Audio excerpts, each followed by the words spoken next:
Está no ar. Gente que fala. Gente que fala. Tem texto e direção geral do jornalista Fausto Camunha. Gente que fala. Reúne de segunda a sexta-feira formadores de opinião para discutir as principais notícias do dia. Gente que fala. Tem o selo de qualidade APCOM. Olá, olá, boa tarde. O programa Gente que Fala está começando ao vivo pela AltV, a TV da internet. Estamos também pelas redes sociais, imagens do Instagram, do Facebook, do nosso canal no YouTube, para você acompanhar a nossa jornada de hoje. Até 13h, curta, comente, compartilhe a nossa transmissão, participe também pelo WhatsApp, faça perguntas aos nossos entrevistados.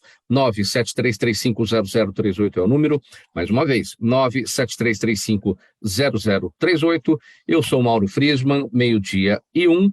Quinta-feira, né, pessoal? Mais uma edição do Gente do MPD que Fala, parceria nossa com o movimento do Ministério Público Democrático, o apoio da Câmara Brasileira de Diagnóstico Laboratorial e do escritório Nasser Rajab Advogados Associados. Vamos apresentar os nossos convidados de hoje para análise, para o debate dos temas por aqui propostos. Procurador de Justiça aposentado, Dr. Carlos Cardoso, associado do MPD. Tudo bem, procurador? Bem-vindo mais uma vez. Obrigado pela colaboração com a gente. Procurador Carlos Cardoso, com problemas aqui na conexão. Vamos seguindo, então, aqui com a apresentação da Rosângela Torresan Gimbinski. Ela é educadora na área de cidadania, integra o Conselho do Movimento Voto Consciente. Tudo bem, Rosângela? Boa tarde, bem-vinda. Problemas também aqui com a conexão da Rosângela. Vamos voltar aqui com a apresentação, agora sim, do procurador Carlos Cardoso com a gente. Procurador de Justiça aposentado, associado do MPD. Tudo bem, procurador? Bem-vindo.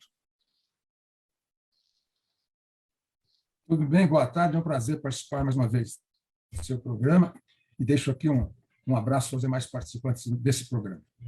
Obrigado sempre pela colaboração com a gente, procurador Carlos Cardoso. Doutor Nasser Rajab, advogado, vice-presidente da Câmara de Comércio e Indústria do Mercosul e Américas. Ele é sócio do escritório Nasser Rajab Advogados Associados. Tudo bem, doutor? Seja bem-vindo mais uma vez. Obrigado por colaborar com a gente. Boa tarde, muito prazer mais uma vez estar aqui presente. Um abraço a todos os participantes do programa de hoje. Doutor Gonzalo Vecina Neto, professor da Faculdade de Saúde Pública da Universidade de São Paulo, idealizador do SUS e da Anvisa. Tudo bem, professor Gonzalo? Mais uma vez, seja bem-vindo. Tudo bem, Mauro, vamos levando aqui para não ser levados. Boa tarde também aos que nos acompanham aqui no nosso Gente que Fala.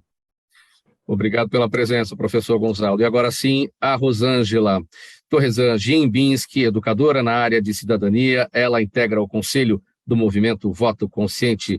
Rosângela, como está? Boa tarde. Boa tarde. Tudo bem? Estamos aqui para pensar esse país e pensar a nossa realidade. Então vamos ao nosso primeiro assunto de hoje, do Gente do MPD que Fala, 12:03. Dados da pesquisa Datafolha divulgados no último sábado mostram que os temas mais importantes para os eleitores na hora de decidir o voto para o segundo turno são combate à corrupção e ao crime, 85%, defesa dos direitos trabalhistas, 83%, e manutenção da democracia, 82%. Na sequência, por ordem de importância, os entrevistados citaram a redução do desemprego, 82%, a defesa do meio ambiente, 81%, assim como o combate à inflação, também com 81%, além da defesa dos direitos das minorias, 79%, a defesa dos valores da família tradicional, 74%, a manutenção do Auxílio Brasil de R$ 600, 65%, e a orientação de um líder religioso, 54%. Rosângela, eu começo com você a respeito desse nosso tema aqui, sua avaliação sobre esses dados da pesquisa Datafolha, sobre os critérios utilizados pelos eleitores para a escolha do voto no segundo turno. Olha, eu penso que todo mundo sabe, vai concordar comigo, que existe uma polarização. Então, a pesquisa ela traz esse índice de 80% para os principais temas, os 3 primeiros colocados, né? Temas colocados como importante, mas esses temas, eles também se dividem entre essa polarização de 50% para um lado e 50% para outro. Eu acho que o que não se ouve é a resposta desses candidatos que nos convence em relação a esses temas.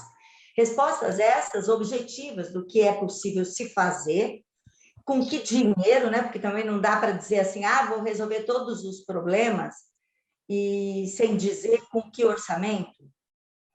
Então, eu penso que os candidatos eles estão discutindo questões muito menos relevantes do que essas apresentadas na pesquisa. Eu acho que não se apresenta solução para as questões ambientais, não se apresenta soluções para, por exemplo, a corrupção, e esse discurso ele acaba no vazio, porque nenhum dos lados apresenta isso de maneira clara e objetiva. Eu vou fazer, eu vou salvar, eu vou acontecer, sem nenhum respaldo do orçamento, com que pessoas que eu vou colocar nesses devidos cargos e nesses ministérios. Então, isso que a gente precisa, que o cidadão precisa considerar. Quem é a equipe de governo que esse indivíduo vai colocar para resolver esses problemas que, para nós, ou a discussão trabalhista, por exemplo, como isso vai se dar? Há um descompasso, não é, Rosângela, entre o que o eleitor pensa a respeito desses temas, essas principais preocupações, e de fato, a escolha do candidato, porque os candidatos, justamente, foi o que você destacou, não falam a respeito desse tema. Fica o eleitor imaginando que ele é a panaceia, ele vai resolver tudo, porque temos aí no nosso personalismo político essa questão. O presidente da República é o salvador da pátria que vai dar conta de tudo. Exatamente. E essa, por exemplo, não se fala das forças dentro de um congresso que vão aprovar tudo isso. Não se coloca que equipe é essa que vai estar resolvendo, que tem condição para resolver esses problemas, né? A exemplo, a discussão trabalhista. Ela é uma discussão que tem que ser feita com a sociedade como um todo, com empresários, com o cidadão, e até que ponto ela impacta, né, o emprego, enfim. Vou resolver o problema do emprego no país. Como assim? Resolver como? Essa questão permeia medidas muito mais sérias e profundas, envolvendo todos os setores da sociedade. E não só é uma decisão do presidente da República. Procurador Carlos Cardoso, seu olhar sobre essa pesquisa Datafolha, sobre os critérios do eleitor para a escolha, a definição do voto no segundo turno. Essa pesquisa revela que os eleitores, de uma maneira geral, identificam, se não toda, quase toda a pauta que realmente é relevante para que o Brasil venha um dia a seguir uma trajetória. Procurador Carlos Cardoso, temos problemas com a sua conexão.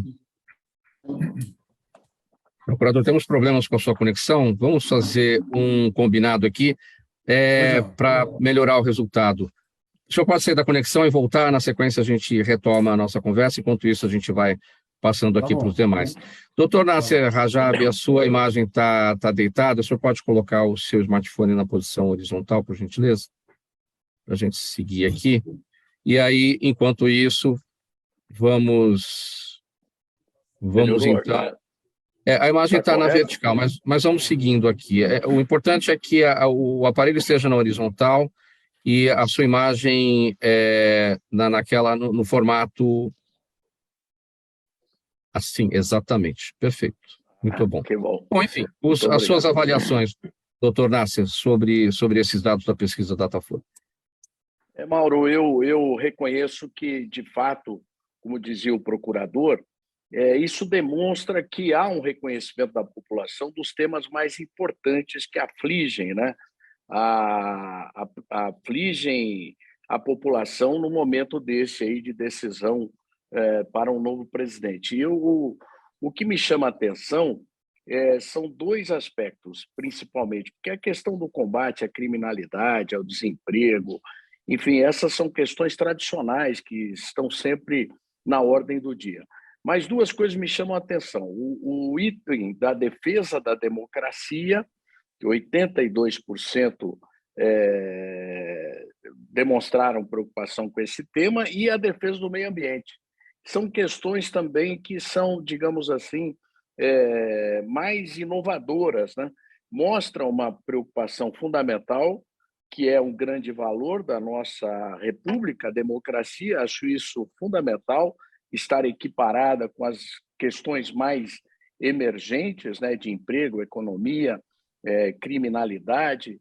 E a questão do meio ambiente demonstra também uma preocupação muito importante, que há uma consciência da população que a questão do meio ambiente deve ser tratada de forma prioritária, ou seja, existe aí hoje uma preocupação global, e isso, obviamente, o Brasil se destaca no mundo com essa questão do meio ambiente. Sempre a polêmica de que nós temos aí a Amazônia, que é um ativo fundamental para a estabilidade do clima, e o Brasil, os brasileiros demonstram que estão preocupados com o caminho que o novo governo dará a esse tema. Então, essas são as duas questões aí que me parecem devem ser sopesadas nessa pesquisa. Procurador Carlos Cardoso, agora com a boa conexão, vamos dar sequência? Pois não. Sem ser repetitivo, eu destacaria o tema da corrupção, porque no início do processo eleitoral havia quase que uma unanimidade por parte dos jornalistas políticos, dos cientistas políticos, no sentido de que esta eleição teria como questão central a economia e não mais a corrupção, como ocorreu em 2018. Todavia, em função da própria dinâmica da campanha, percebe-se agora que, ao lado da questão econômica, que continua sendo um ponto decisivo, não só para o país, mas também para a escolha dos candidatos, voltou a ocupar um lugar de destaque a questão da corrupção.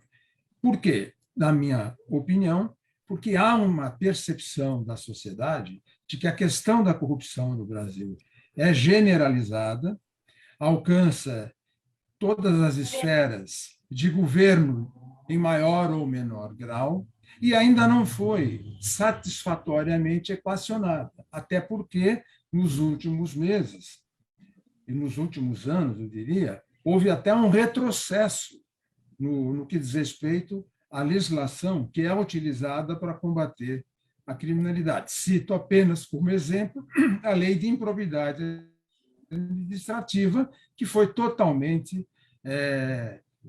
descaracterizada, a ponto de se poder afirmar, hoje eu tenho contato com promotores que atuam nessa área, isso é quase impossível, com base na nova lei de improbidade administrativa, você condenar um administrador por desvio de recursos públicos no campo administrativo, né? Mas tudo bem, esse é um outro capítulo. E acho que a questão da democracia também surpreende positivamente, porque é uma questão que diz respeito ao método por meio do qual a sociedade brasileira vai ter que enfrentar os seus diferentes problemas. Sem democracia, sem liberdade de expressão, sem liberdade de discussão, o que vai muito além da realização de eleições, nós não vamos efetivamente encontrar soluções que atendam a diferentes setores da sociedade. Professor Gonzalo, a saúde não aparece aqui necessariamente ou diretamente, né, entre as preocupações dos eleitores na hora da decisão do voto, aparece indiretamente. Quando a gente fala do combate à corrupção, que é a primeira das preocupações, a corrupção é uma das grandes chagas aí contra a saúde, né? Eu acho que ela não aparece por causa da forma como essa lista foi construída. Então, acho que o Datafolha não apresentou, destaque, não apresentou. Por isso que não aparece, porque, obviamente, saúde, principalmente no meio dessa pandemia, virou uma preferência nacional. Por outro lado, quando você vê a lista, em segundo lugar aparecem direitos trabalhistas e, em quarto lugar, aparece desemprego. Ou seja, são dois temas que são o mesmo tema. Na verdade, quem apontou isso e apontou em segundo e quarto lugar está falando da mesma coisa, está falando da fragilização das relações entre o capital e o trabalho, e está falando do desemprego que está graçando no país, né?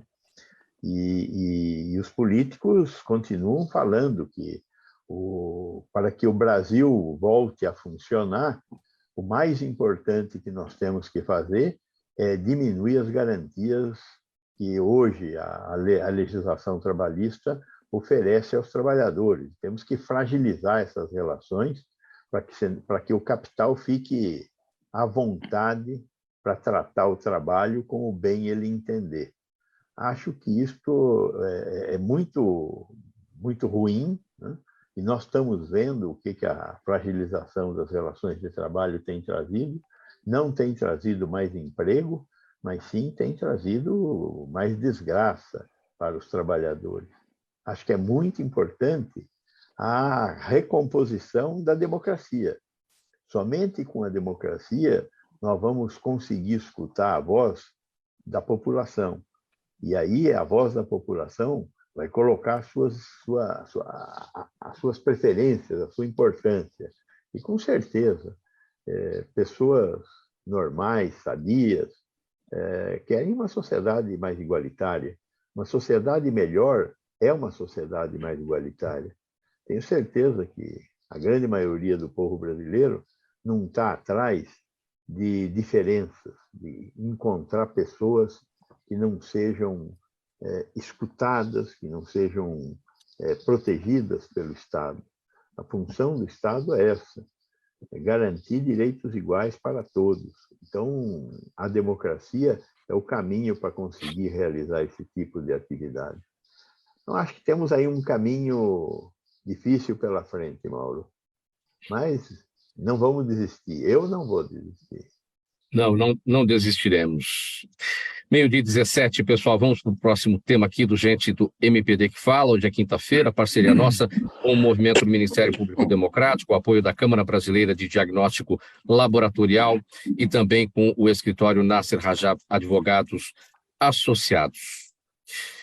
Em entrevista a um programa no YouTube, no último domingo, o presidente e candidato à reeleição Jair Bolsonaro afirmou que vai analisar um projeto que aumenta de 11 para 16 o número de ministros do Supremo Tribunal Federal só depois da eleição e disse que pode descartá-lo se o STF mudar sua forma de atuação e tem imposto vários reveses para o governo. Bolsonaro voltou a atacar nos ministros, afirmou que, tirando seus indicados, dos 9 que sobram, a maioria não tem isenção, e afirmou que é impossível governar mais 4 anos com o Supremo Tribunal Federal agindo com ativismo judicial. Procurador Carlos Cardoso, depois o candidato Bolsonaro voltou atrás nessa questão, né? Mas quais são as preocupações em relação a esse tema? Olha, a questão do Supremo Tribunal Federal também é uma novidade interessante nessa campanha. Talvez pela primeira vez na história do Brasil, a questão do Poder Judiciário, em particular, a da cúpula do Judiciário, que é o Supremo Tribunal Federal, ganhou algum destaque no processo de discussão política eleitoral. E é importante que isso aconteça. Ainda que esse debate tenha se iniciado por uma proposta equivocada, na minha opinião, e casuística, como essa que o presidente Bolsonaro fez, de aumentar, sem nenhuma outra justificativa mais racional, o número de ministros de 11 para 15 ou de 11 para 16. Não me parece que esse seja o melhor caminho para que nós possamos aperfeiçoar o funcionamento do Supremo Tribunal Federal. De fato, nos últimos 10, 12 anos, por razões que não comportam ser discutidas no espaço deste programa, o Supremo Tribunal Federal alcançou um protagonismo político inédito na história. Eu concordo, em parte, com críticas que são feitas ao Supremo, porque entendo que muitas decisões do Supremo, principalmente decisões monocráticas, que se expressam por meio de liminares, que se estendem indefinidamente no tempo, afetam políticas públicas do governo. E, numa escala estadual, isso também tem acontecido, ainda que num nível mais comedido. Essa é uma questão que precisa ser discutida. Não para que nós imponhamos mudanças a curto prazo por este ou aquele governo, mas nós temos que dar o papel do próprio sistema de justiça brasileiro e, principalmente, do próprio Supremo. Um presidente da República tem que ter uma relação institucional de Estado com os chefes dos poderes legislativo e do poder judiciário. Tem que respeitar a autonomia dos poderes. Mas ele tem o direito de criticar o funcionamento dos poderes, assim como os outros poderes também têm o direito de criticar, no plano institucional, as decisões do próprio poder executivo. Então, essa é uma questão que está colocada. E não acho que é o número de ministros que vai resolver isso. Eu acho que nós precisamos fazer com que o Supremo se atenha mais a questões de natureza constitucional, que evite decisões liminares, monocráticas, dadas por um único ministro, que se estendem indefinidamente no tempo, às vezes afetando políticas tributárias, políticas administrativas, políticas econômicas, e exigindo que essas liminares sejam, num curtíssimo espaço de tempo, analisadas pelo colegiado, pelo plenário ou pelo colegiado das turmas, para mantê-las ou para revogá-las. O que não pode é um ministro demitir uma liminar num final de semana, como há inúmeros exemplos, e a liminar fica 1 ano, 2 anos, 3 anos, 4 anos, gerando efeitos, e o país vive num ambiente de insegurança jurídica. Então, acho que essa é uma questão que precisa ser vista fora do processo eleitoral, com ponderação e equilíbrio. Doutor Nasser, fora do processo eleitoral, com ponderação e equilíbrio, o que pensar para o Supremo Tribunal Federal para evitar o eventual ativismo judicial? Um novo formato na escolha dos ministros, mandatos?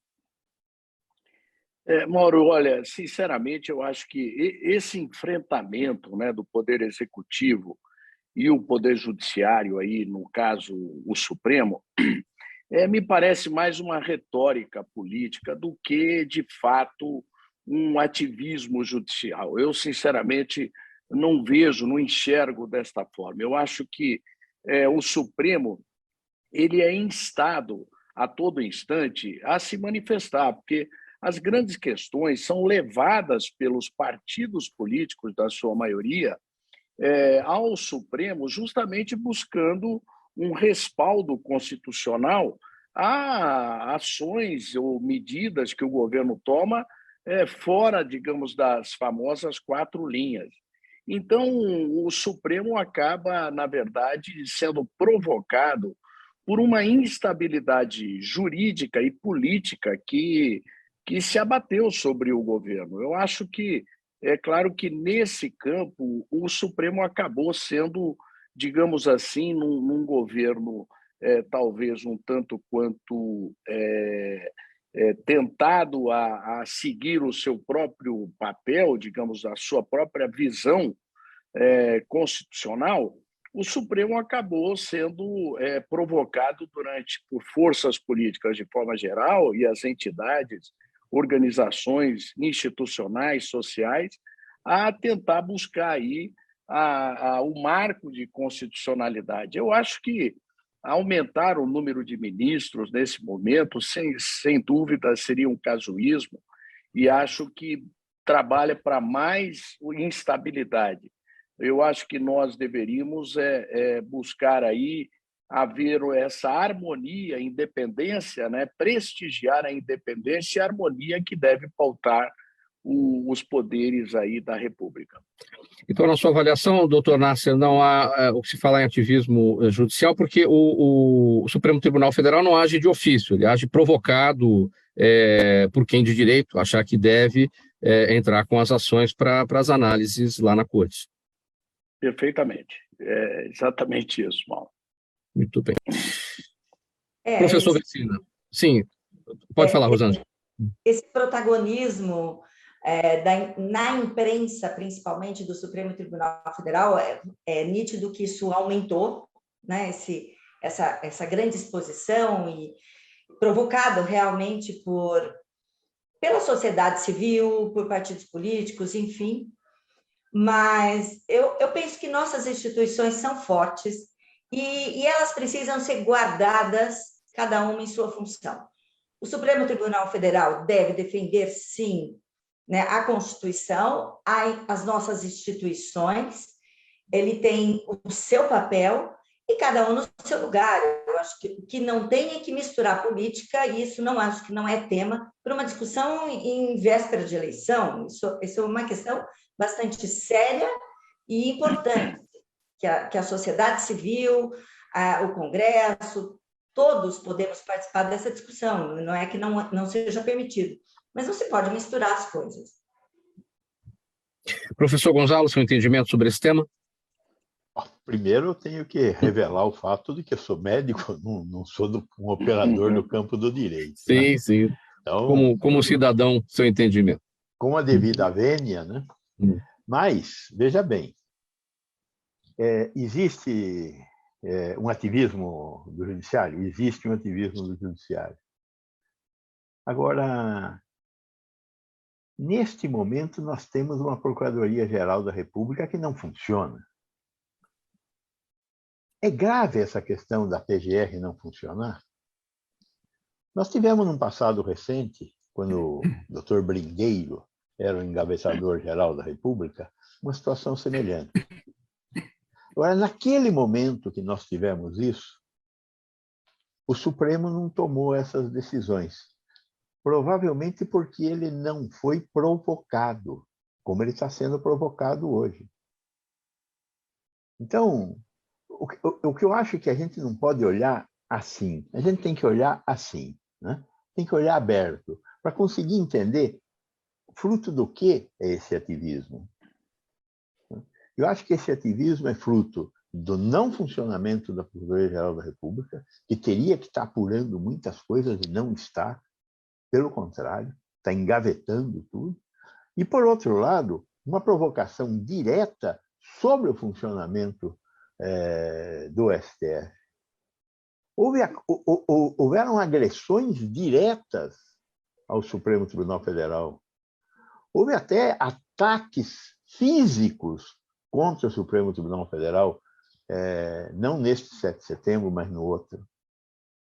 Então, eu acho que nós estamos vivendo um momento muito terrível da democracia no Brasil, onde há um desequilíbrio e um ataque desproporcional, porque que armas tem o Supremo Tribunal Federal? A Constituição.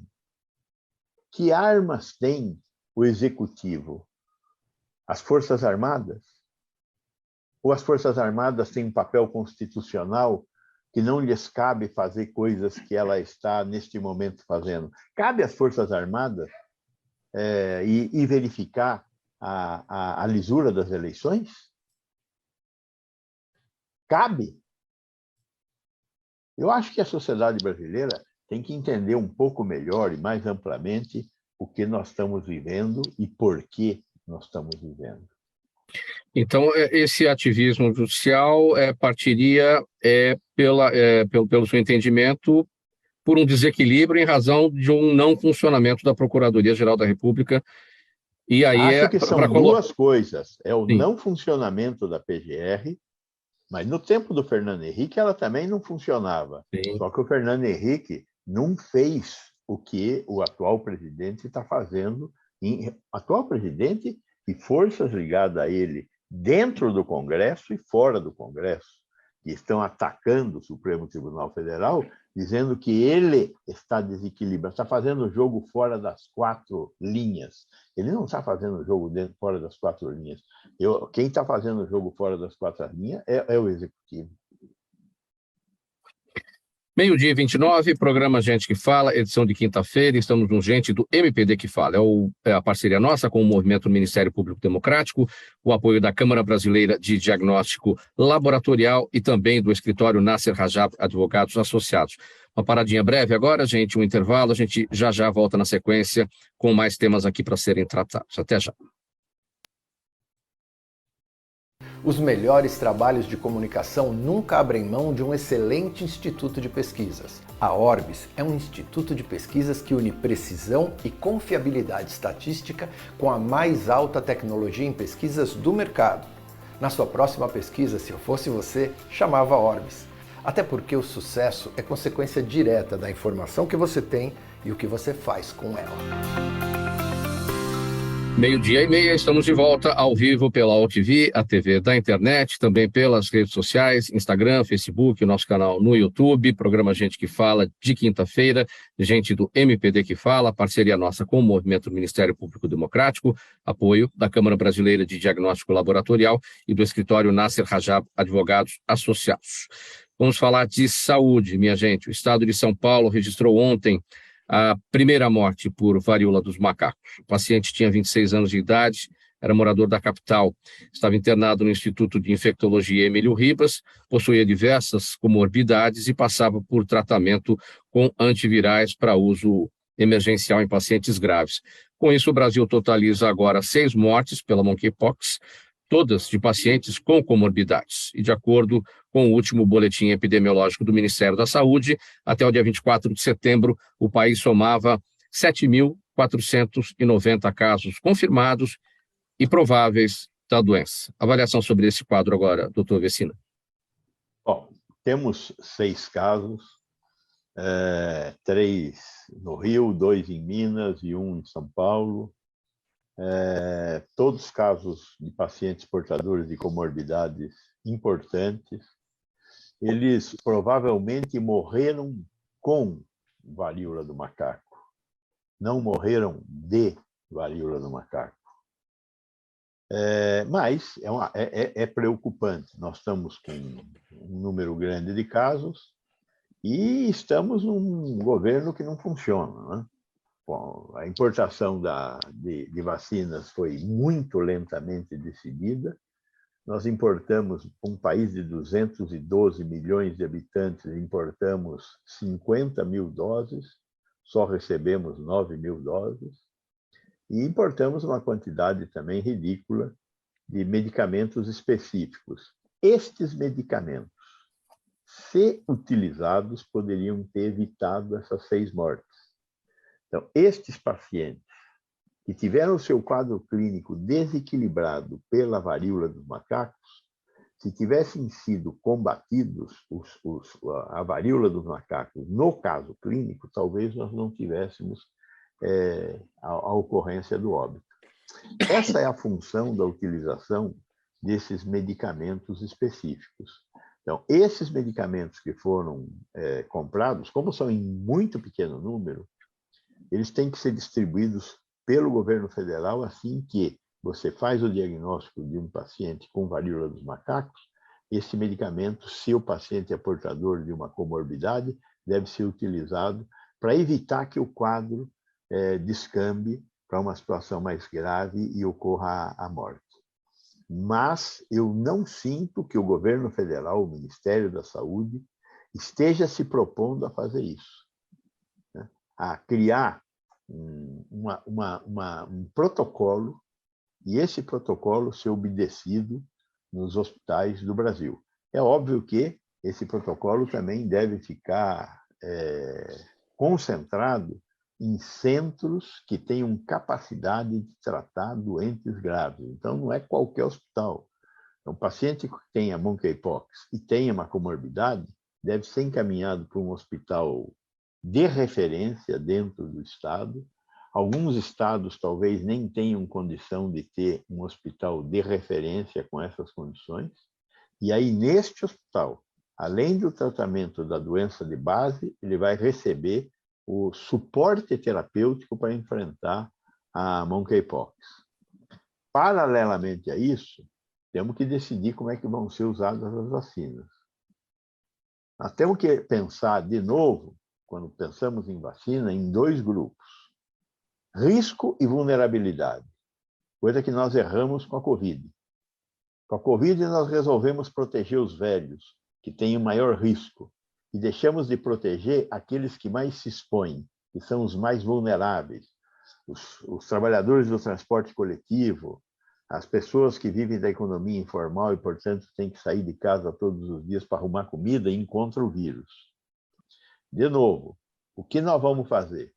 Nós vamos proteger as pessoas que estão mais fortemente envolvidas nesta situação, que são esses 6 casos, teriam que ser melhor estudados para entender de que grupo vulnerável essas 6 pessoas fazem parte, ou nós vamos proteger os trabalhadores de saúde, que são os que têm maior risco. De novo, é uma equação complicada que expõe a necessidade de tomar decisão entre risco e vulnerabilidade. No Ministério da Saúde, não existe expertise hoje para fazer essa discussão caminhar.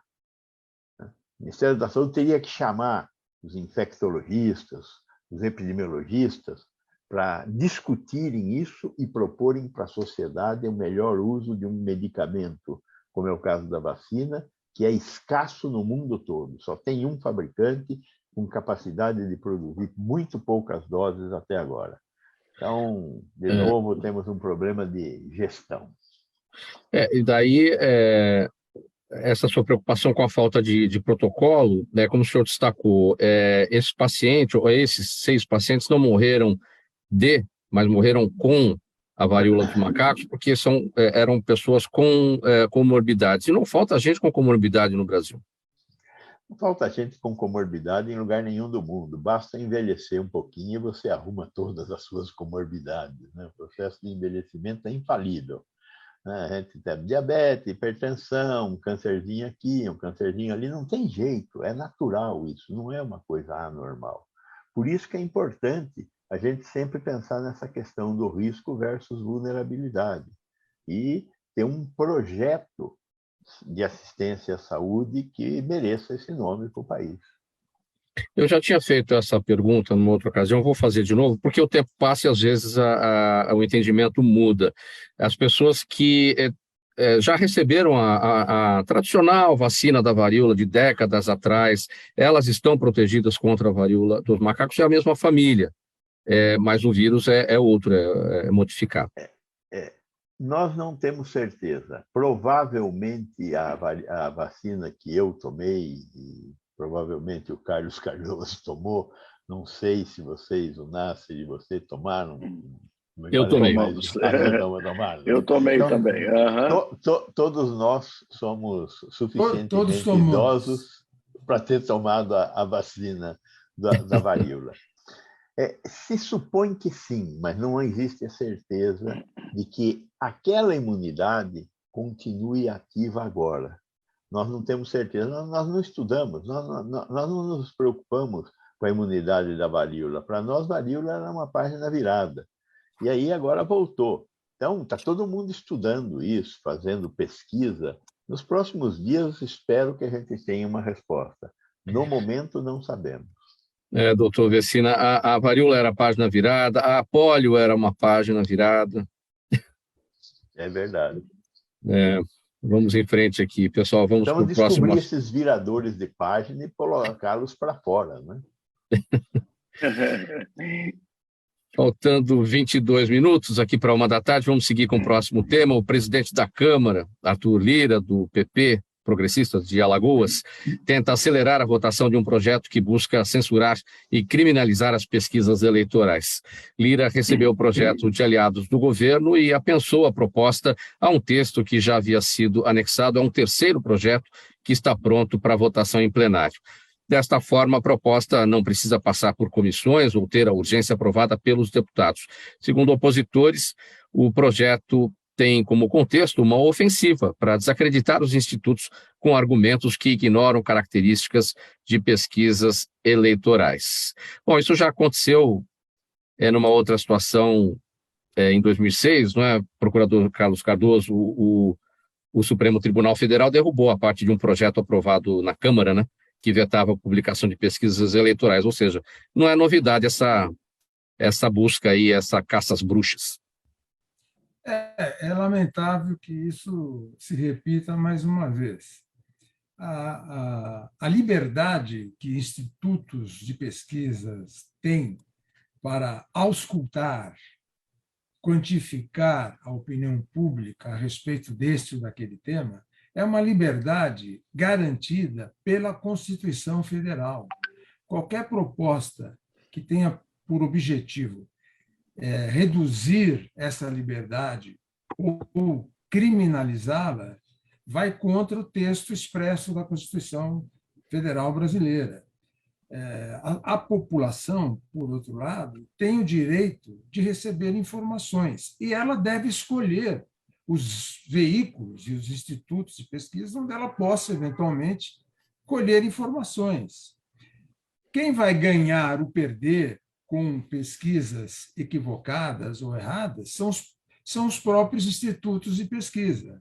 No instituto de pesquisa, vive do quê? Ele vive da sua credibilidade. Um instituto de pesquisa que não tenha credibilidade não terá clientes, ele não vai existir no mercado, ele tende a desaparecer.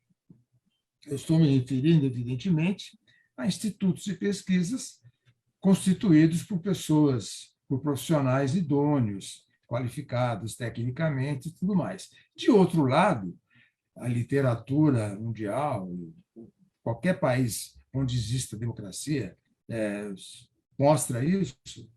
Há diferentes metodologias que podem ser empregadas para se aferir a opinião pública a respeito desse e daquele tema, inclusive de temas eleitorais. E mais, não há pesquisa no mundo, não há instituto de pesquisa no mundo que vá auscultar a opinião do eleitor no dia que ele sair de casa para votar, na véspera, na reunião que ele vai fazer na sexta-feira, no encontro com os amigos, familiares, colegas de trabalho. Eu já vi isso na minha família, nos meus locais de trabalho. Cheguei lá achando que a maioria ia votar assado, no dia seguinte todo mundo votou ao contrário. Por quê? Cada um teve a sua razão. E é bom que isso exista. Não há nada mais volátil do que o processo eleitoral. Portanto, só posso atribuir esse propósito de criminalizar institutos de pesquisas a mentes autoritárias, que não sabem conviver bem com a democracia e com as liberdades civis, as liberdades democráticas. A única exceção que se poderia admitir é um caso de uma ação criminosa, vamos dizer assim, mas a própria legislação eleitoral, e mesmo penal, hoje, oferece instrumentos jurídicos adequados para se tomar providências legais a respeito dessa hipótese. Doutor Nasser, os institutos de pesquisa estão numa encruzilhada para a obtenção dos resultados mais assertivos aí, porque temos um ambiente de polarização, claro que isso favorece, porque a maioria dos eleitores já acaba definindo para que lado vai, mas tem aquele que vai pingando para lá e para cá. Fazer uma comparação ruim aqui, tem aquela frase que diz a política é uma nuvem, né? Tem uma hora que está de um jeito, tem uma hora que está de outro, antigos aliados agora são inimigos, e o voto do eleitor também acho que vai de acordo com essa nuvem, né? Então, como é que dá para ser assertivo numa pesquisa se as coisas andam desta maneira? Pois é, Mauro, sem dúvida o que parece é que há um movimento, né, para desacreditar esses institutos. De fato, a pesquisa é uma fotografia do momento, né? Não há assim, nenhuma necessidade, talvez, desse questionamento. Os institutos todos têm cada um a sua metodologia.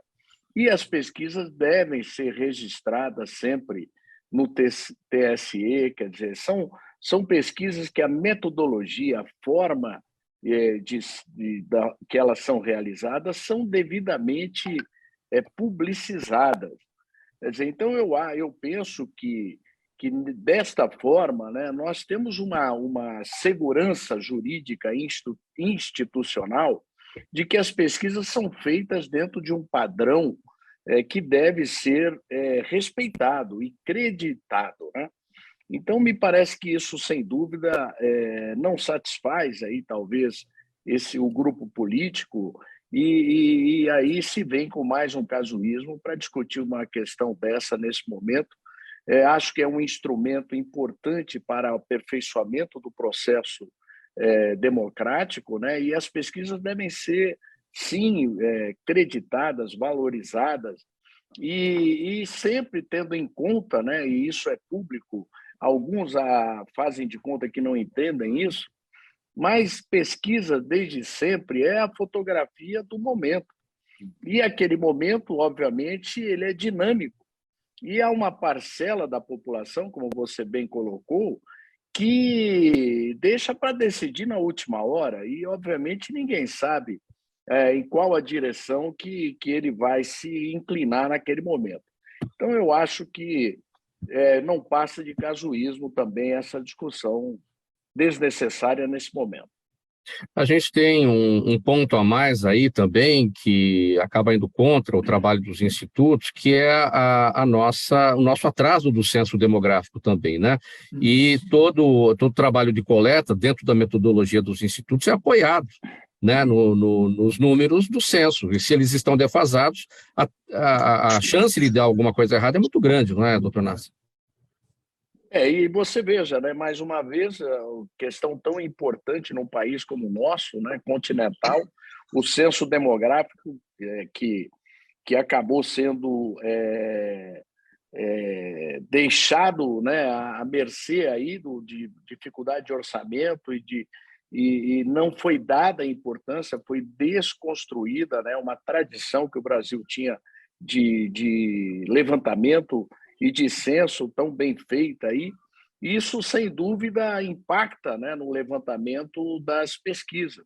É mais uma causa e efeito aí que não tem nada a ver com a credibilidade das pesquisas eleitorais, e sim com uma questão estrutural aí, de um desmonte da estrutura de censo que o Brasil tem vivido, aí, infelizmente.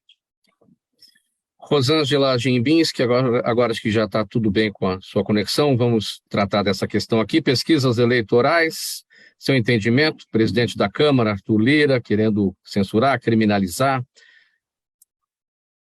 Exato. Essa é uma questão que sempre aparece nas eleições, é recorrente, o papel das pesquisas e a sua influência no voto, definitivamente. Agora, é bastante absurdo você não colocar o entendimento da pesquisa, é ciência, elas são científicas. Lógico, não quer dizer que fatos, em outras eleições isso aconteceu, que fatos não mudem o voto do eleitor até na última hora. Isso é possível, em outras eleições isso já aconteceu. Agora, discutir se a pesquisa, que é um mecanismo científico de coleta de dados, isso é inquestionável. Se ela tem influência, se ela deixa de ter, quanto tempo antes da eleição se deve publicar as últimas pesquisas, eu acho que essa é uma questão passível de discussão, né? Mas não de maneira leviana. Os institutos de pesquisa, eles usam dados e eles têm um trabalho que está dentro da ciência. Isso é no mundo inteiro, isso é usado assim. Não vale aqui a discussão de que vamos acabar com o instituto de pesquisa, vamos criminalizar. Isso não existe, essa possibilidade não existe. Eu acho que se pode colocar regras e é possível, sim, que a pesquisa influencie o voto, com certeza. As pessoas querem saber o que está todo mundo pensando. Agora, as pesquisas, elas influenciam empresários, elas influenciam tomadas de decisão em todas as áreas, não apenas na eleição. Sim. Temos que considerar a pesquisa, sim, qualquer campo. Eu, no meu trabalho, como empresária, como cidadã, eu tenho que considerar o que está pensando as demais pessoas. Isso é fato. E pesquisa é ciência. Então, assim, eu quero ter acesso a todas as pesquisas. E acho que em todas as áreas de conhecimento você precisa conhecer. Uma outra questão para sua análise, Rosângela: partidos políticos destinaram nestas eleições quase 51 milhões de reais para 1.430 candidatos a deputado federal que não conseguiram nem 300 votos cada um. O alto emprego de dinheiro público em campanhas sem voto pode indicar candidaturas laranjas, como o que aconteceu em 2018. O esquema consiste em escrever nomes de fachada que não realizam ou simulam atos de campanha. E o objetivo é aparentar o cumprimento da cota de gênero e racial, ao passo em que, na prática, o dinheiro é desviado para outras campanhas e outros fins. Bom, a gente vai ter que verificar o que foi que aconteceu. Temos que ter uma boa investigação em cima disso. Exatamente. Quais são os caminhos, Rosângela? É absurdo o que a reforma partidária é. Nós temos que fazer a reforma partidária, esse é o caminho. Discutir essas questões de maneira séria. O dinheiro gasto numa campanha não é pouco, é muito dinheiro. Muito dinheiro foi investido em campanhas e mal investidos, desviados de campanha, por exemplo, da candidatura de mulheres e outras. Então, assim, temos que enfrentar essa questão de maneira séria. Como é que o voto consciente tem articulado melhor essa questão? Sim, o movimento Voto Consciente, com um grupo de cientistas em nosso blog, etc., vocês encontram também no nosso site, essas questões sendo discutidas dentro da ciência política, inclusive. E é bastante sério. Vamos ter que encarar essa questão e melhorar essa atuação e também discutir a questão do dinheiro gasto numa campanha. A influência do dinheiro gasto numa campanha é fato que ela tem um significado muito grande. Vamos aqui às perguntas da nossa audiência, faltando 8 minutos para 1h da tarde. O professor Vecina, o Rodrigo Monteiro está no Facebook, pergunta qual é a estimativa de déficit de médicos no Brasil, principalmente nas regiões mais afastadas. Hoje nós estamos com um pouquinho mais de 2 médicos por 1.000 habitantes. Nós deveríamos ter 3 médicos por 1.000 habitantes quando a gente olha para o modelo de assistência que nós estamos montando, né? Nós teríamos que estar com 3 médicos, ou seja, falta 1/3 de médicos. Nós vamos ter esse número de médicos por 1.000 habitantes provavelmente a partir de 2026. O Brasil criou muitas faculdades de medicina e esses médicos começam a se formar. Então, a partir de 2026, nós devemos ter um número de médicos por 1.000 habitantes semelhante aos países europeus mais desenvolvidos. E aí nós vamos ter que discutir, né? Não tem nenhum problema que se resolva na mágica, vamos ter que discutir a qualidade dos médicos, vamos ter que trabalhar sobre elas também. Agora, esse 1/3 a mais necessário, hoje seria que número? Quantos médicos? Provavelmente alguma coisa em torno de 200 a 250 mil médicos. E quantos médicos são formados por ano no Brasil? Atualmente nós estamos, em média, formando 40 a 45 mil médicos por ano. Então, daí a necessidade de pensar em 2026 para ir aumentando essa formação. Exatamente. Esse grupo todo.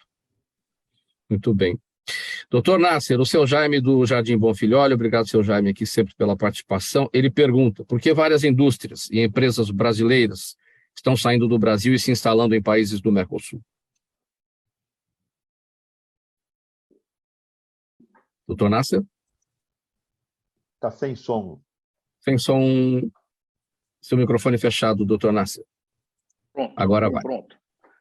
Boa tarde, Jaime. Olha, esse fenômeno ocorre justamente por uma questão, de um lado, pelo custo Brasil, que nós sabemos que aqui a questão tributária, trabalhista, é um encargo exagerado para os empresários. Infelizmente, as reformas ainda não atingiram uma situação de segurança aí econômica para os empresários. E, por outro lado, há um incentivo muito grande, especialmente no Paraguai.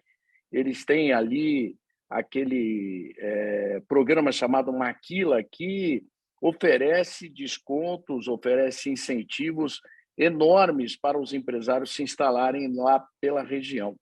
E isso, obviamente, atrai, porque estamos aqui do lado, e você vai para um ambiente muito mais adequado e sem prejuízo das exportações que por lá possam ocorrer. Esse é um movimento que veio para ficar, e enquanto o governo brasileiro não equacionar esse ambiente mais adequado, infelizmente, a tendência é de aumentar. Procurador Carlos Cardoso, no Instagram, Daniela Neves, nossa audiência, pergunta o que o Ministério Público tem conseguido fazer em relação ao volume cada vez maior de fake news circulando por todos os meios possíveis. Olha, se ela estivesse referindo a fake news que são produzidas e divulgadas durante o processo eleitoral, essa é uma questão do Ministério Público Eleitoral e da Justiça Eleitoral. Na minha avaliação, tem sido feito muito pouco pela própria Justiça Eleitoral como um todo. Por quê? A Justiça Eleitoral brasileira ela é nota 10 em matéria de organização, realização e apuração isenta e idônea das eleições que são a elas destinadas a realizar.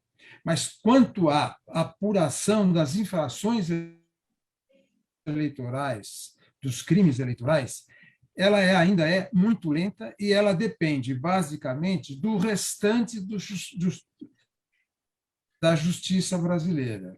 E nós precisamos avançar nessa área, instrumentalizando melhor, aparelhando melhor o Ministério Público Eleitoral e a Justiça Eleitoral. Não é preciso muita coisa, mas o que está faltando é vontade política das chefias dos Ministérios Públicos estaduais e da chefia do Ministério Público Federal. Aí, no caso, já seria a Procuradoria-Geral da República. Agora, nós melhoramos bem, né, de 2018 para cá, em relação àquele quadro de fake news, na última eleição presidencial. Para esse ano, a gente teve aí todo o protocolo aí do tribunal com os mensageiros, WhatsApp, Facebook, enfim, todos eles. O problema está nessa demora na punição, né, na hora que encontra o problema. Exatamente. Houve melhoras. Exatamente. O problema é a impunidade.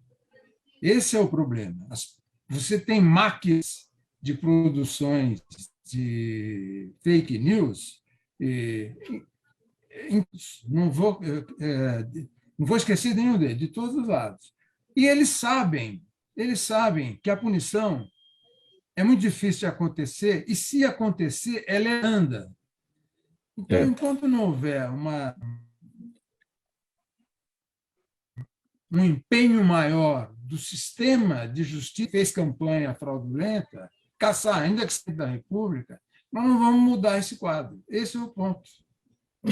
Rosângela, a pergunta da Marta Novaes para você, ela está no YouTube, ela quer saber em que medida a divisão religiosa, até certo ponto estimulada, segundo ela, do Brasil, pode se refletir no voto.